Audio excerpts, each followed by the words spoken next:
তোমার কথা কি বলবো জানো, ডাক্তার যখন আমাকে এই কথাটা বলছিল আমারও একই অবস্থা হয়েছিল। আমিও বিশ্বাস করতে পারছিলাম না যে আমি বাবা হব, আর এই ছোট্ট মেয়েটা মা। আমাদের অংশ আর কিছুদিন পর আমাদের সামনে থাকবে, ছোট্ট ছোট্ট পায়ে পুরো বাড়ি দৌড়ে বেড়াবে। তার সব আবদার আমাকে ঘিরে হবে, যেগুলো সব আমি পূরণ করব। যার হাসি কল কল ধ্বনিতে বাড়ির আনাচে কানাচে খুশিরা খেলা করবে। আমার মনে হচ্ছে সব আমি চোখের সামনে দেখতে পাচ্ছি। আমার এত খুশি হচ্ছে, মনে হয় তোমাকে কোলে তুলে পুরো পৃথিবীকে বলে বেড়াই আমি বাবা হতে চলছি। শানের এত খুশি দেখে আমার চোখে পানি চলে এলো। মানুষটা কতটা খুশি হয়েছে, শানের খুশি দেখে আমারও এত খুশি লাগছে, যেটা বলে বোঝানো যাবে না।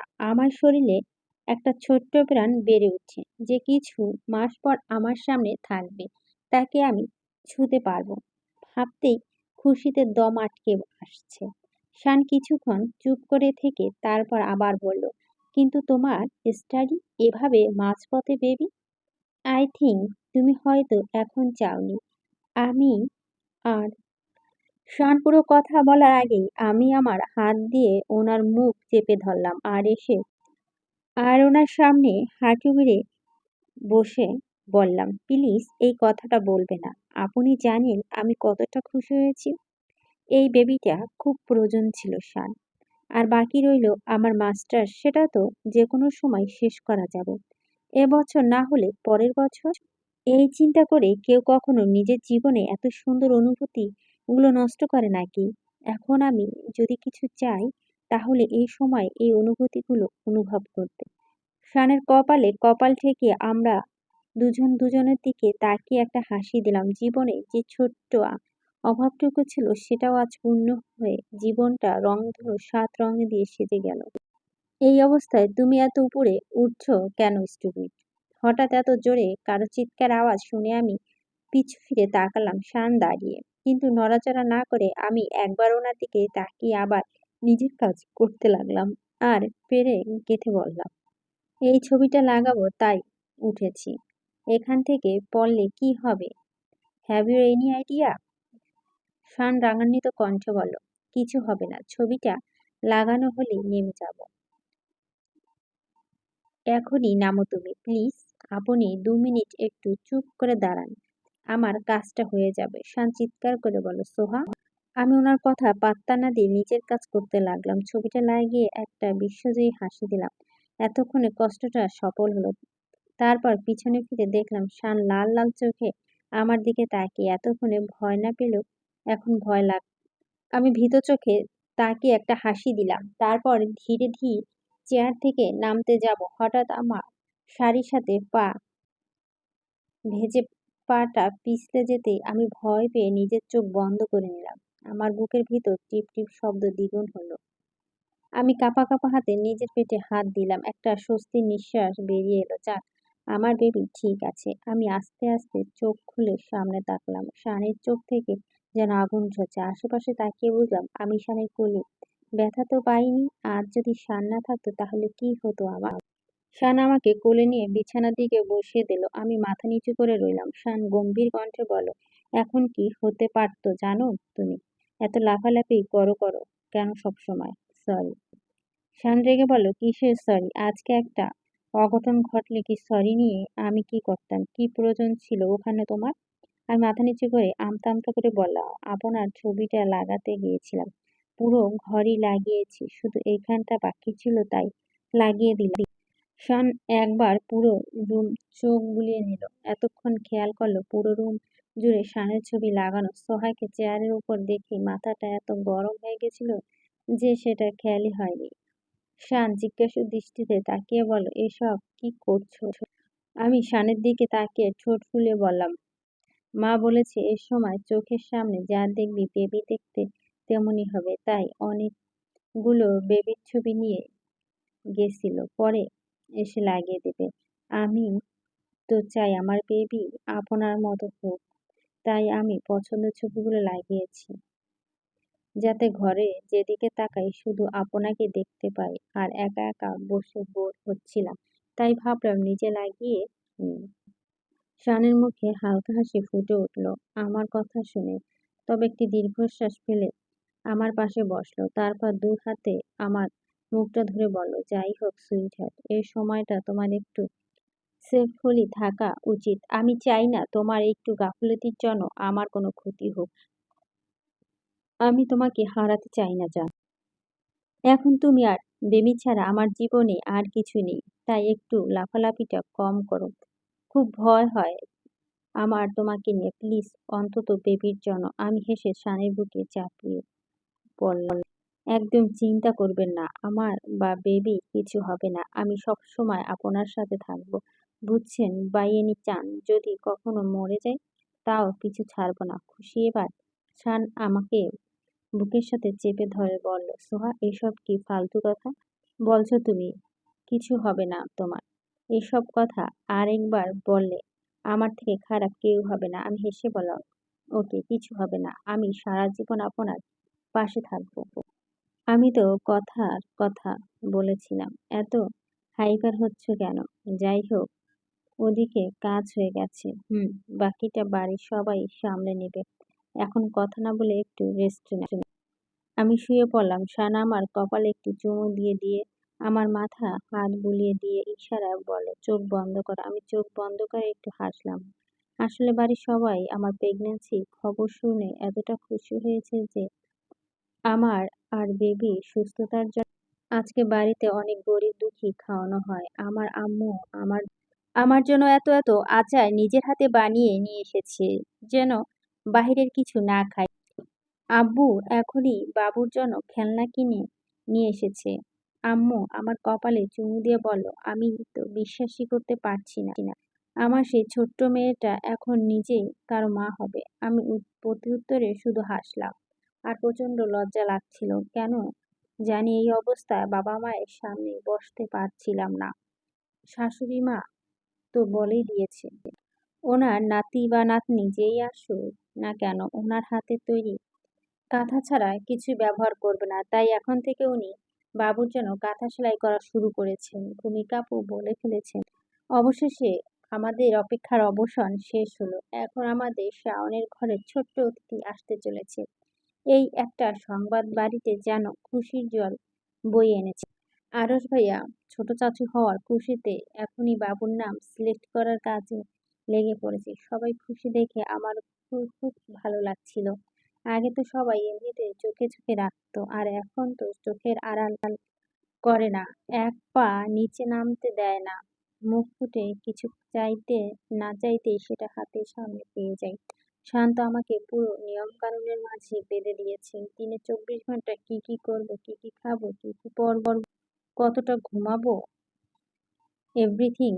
আর এসব উনি নিজের পাশে থেকে অনুসরণ করা হয়। ভালোবেসে না না হলেও ধমক দিয়ে, আর আমাকে সেই সব কিছু মুখে বুঝে পালন করতে হয়। কিছু বলতে পারি ওনার ভয়ে। এভাবেই সবার ভালোবাসার ছায়ায় আমার জীবন আরো ৬ মাস চলে গেল।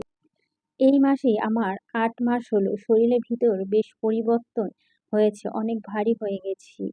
এখন আর চাইলেও আগের মতো লাফালাফি করতে পারি না। এখন হাঁটা চলাতে প্রচুর কষ্ট। পেটে আকারও বেড়ে গেছে অনেকটা। আস্তে আস্তে আমার ভিতরে আমার আর শানের প্রাণ পাখি বেড়ে উঠছে। প্রতিটা মিনিট, প্রতিটা সেকেন্ড তার অস্তিত্ব অনুভব করতে পারি আমি। শান ওই অনুভূতি অনুভব করতে কখনো ছাড়ে না। সারাদিন বাবুকে নিয়ে চিন্তা, বাবু আসলে কি করবে, কিভাবে মানুষ করবে, সারাদিন শুধু এই গল্প।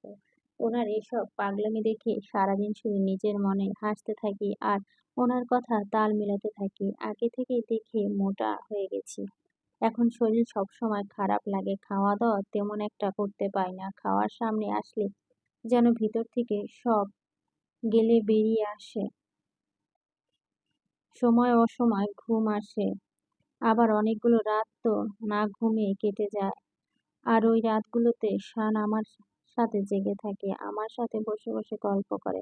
যতক্ষণ আমি না ঘুমাই ওনার কারণে জিজ্ঞেস করলে উনি সবসময় বলে, দেখো সুইটহার্ট, যে কষ্টগুলো তুমি অনুভব করছো সেটা তো আমি পারবো না, কিন্তু সেই কষ্টগুলো যেটুকু লাঘব করা যায় বা ভাগ করা যায় সেটুকু আমি করতে চাই। কারণ ও শুধু তোমার একার না, আমারও। আর এই সুখের অনুভূতিগুলো অনুভব করার জন্য আমি বঞ্চিত হতে চাই না। আমি শুধু ওনার দিকে চেয়ে চেয়ে ভাবি আমাদের সন্তান এক উপযুক্ত দায়িত্ববান বাবা পেতে চলেছে, যে সবসময় ওকে আগলে রাখবে সব বিপদ থেকে। দুপুরে গোসল করে আসার পর দাঁড়িয়ে দাঁড়িয়ে মাথা মুছছিলাম, তখনই শান এসে বলল, মাথা মুছতে মুছতে তো পুরো চুল ভিজে ফেলেছে, এখন পর্যন্ত মাথা মোছাটা শিখলে না। এমন করলে তো ঠান্ডা লেগে যাবে। তোমার বাবু, এখন তো একটু কেয়ারফুল হও। আমি মুখ ফুলালাম। প্রতিদিনই কেন আপনাকে এসব কথা বলতে হবে? আমি জানি মাত্র মুছছি শুরু করছি তার মতো আপনি চিল্লাচিল্লি শুরু করেছে। প্রতিদিন বলে তো তোমাকে ঠিক করতে পারছি না। জানি না একসাথে দুটো বাচ্চাকে আমি কি করে সামলাবো। আমি একটু হাসলাম। এসব কথা এই ৪ মাসে শুনতে শুনতে এখন আমার মুখস্থ হয়ে গেছে। ওনার এতটা ভালোবাসা রোজ পাচ্ছি, সেটা আমার কাছে অনেক।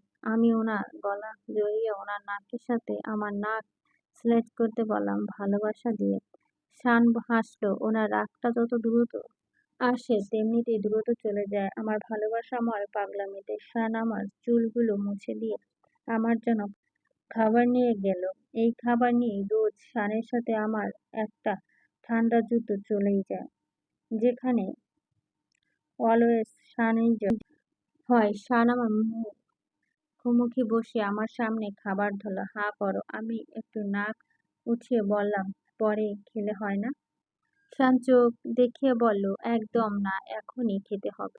আমি হাঁ করতেই শান যত্ন সহকারে আমার মুখে খাবার তুলে দিতে লাগলো। আমি শানের দিকে তাকিয়ে আমাদের বিয়ের প্রথম দিকের কথাগুলো ভাবতে লাগলাম। কি ছিল আর এখন কি হয়েছে মনে পড়তেই হাসি পেল। শান আমার দিকে তাকিয়ে বলল, হাসছো কেন? আমি নিজের হাসি থামিয়ে চোখের ইশারা বললাম, কিছু না। শান আবারও খাবার মুখে আনতে আমি মুখ ফিরিয়ে নিলাম, খাবো না।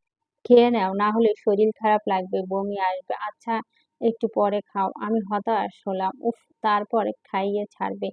হঠাৎ আমার মাথায় একটা প্ল্যান আসলো এ থেকে বাঁচার। আমি ওয়াক ওয়াক করতে লাগলাম। শান অস্থির হয়ে বলল, কি হয়েছে? আমি নাক উঠিয়ে বললাম, প্রচুর বমি আসছে, খাবো না আমি, সত্যি।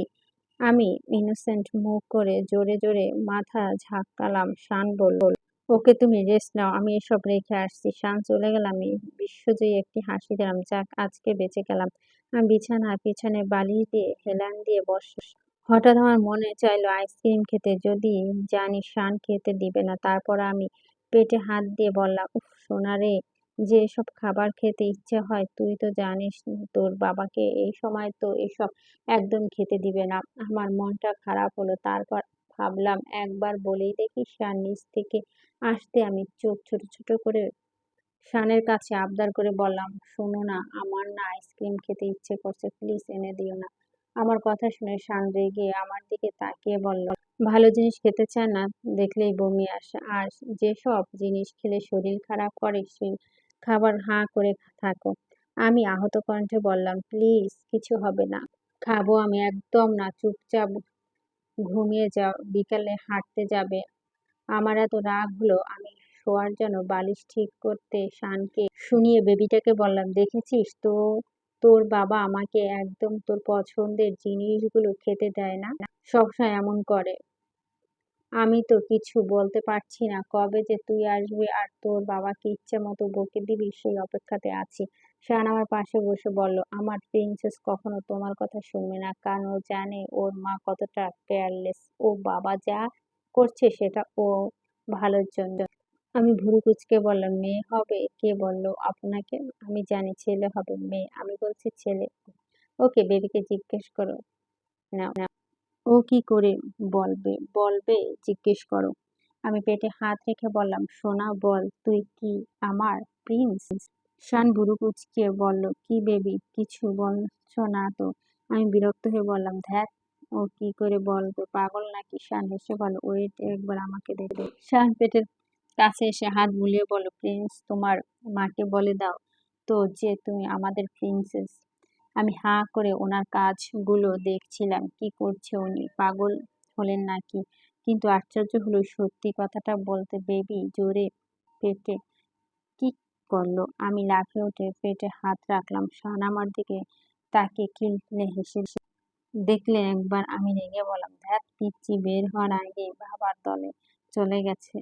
যা, থাক, তোর বাবার সাথে কথা বলবো না আর তোর বাবার সাথে। কথাটা বলে আমি চাদর মুড়ি দিয়ে শুয়ে পড়লাম। কিছুক্ষণ পর শানা আমার মাথার কাছে এসে বলল, সোহা উঠো। আমি শুনে না শোনার মতো থাকলাম। শানা আবার বলল, উঠো না। আমি তখনও বললাম না। সোহা উঠছে না দেখে শান ইচ্ছে করেই বলল, ওকে উঠো না, তবে আইসক্রিমটা আমি একাই খাই। আইসক্রিমের কথা শুনে আমি দ্রুত উঠে গেলাম, আর উঠেই দেখলাম শানের হাতে আইসক্রিম বক্স। আমার চোখে চকচক করে উঠল। আমি শানের হাত থেকে কেড়ে নিয়ে এক চামচ মুখে দিতে শান বলল, বেশি না, অনলি 4 চামচ মাত্র। যদিও মন খারাপ করে, তারপরও একদম না খাওয়ার চেয়েও 4 চামচ কম কি? এভাবেই শত নিয়ম কানুনের মাঝে একটু একটু করে আমার সব ইচ্ছা আবদার গুলো পূরণ হলো। রাতে সবাই ঘুমিয়ে গেছে, কিন্তু আমার চোখে ঘুম নেই। যেন ঘুম তার একটু শুয়েছিলাম ওনার আমার জন্য আজকাল উনি ঘুমাতে পারে না, কিন্তু শুয়ে শরীরে অস্থির অনুভূতি হচ্ছিল। তাই উঠে বসলাম। বেবিও হয়েছে একটা পাজি, দিনের বেলায় ঘুমাবে আর রাতের বেলা আমাকে একটু শান্তিতে থাকতে দেবে।